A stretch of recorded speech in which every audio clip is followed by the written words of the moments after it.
coast, I wanted a word that was Norwegian, but that you could pronounce. And I like the K sound, that you get that alliteration thing, you know, I like that.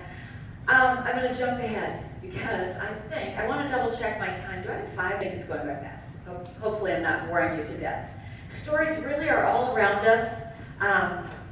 This is my house well before I was born, and the first family who built it. It's over 100 years old. I use this setting and this home for a novel that I recommend for 6th grade to adult called Frozen. I'm not going to talk a lot about it, but it's about some history that I found super interesting and compelling in 1920.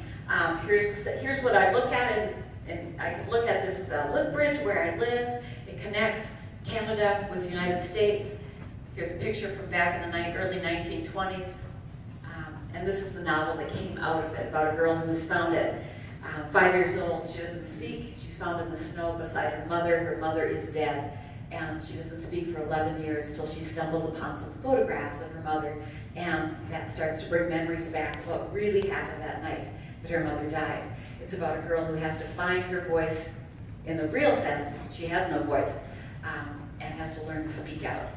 Okay, same setting, same area, but contemporary series about dogs solving mysteries.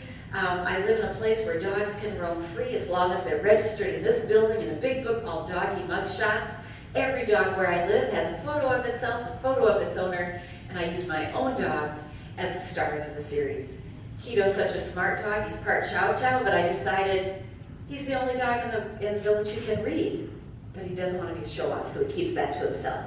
And Chester's kind of a sidekick character who takes himself way too seriously and is always bragging that he comes from royal beagle bloodlines. The other dogs are like, oh, whatever, Chester. A true page that describes what it's like where I live. Dogs can roam free unless they get in trouble, too many stickers, and they have to stay home.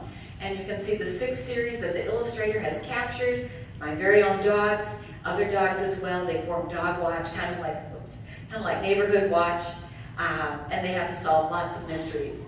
This is a great example of Write What You Know. It's not too terribly serious, it's a fun series, and I use my own dogs and where I live for the inspiration for the story. And except for this book, it's set in Mexico, but it's a place I've been to, and I could draw on my 5 senses from being in a place where you could be swimming and find yourself with giant sea turtles.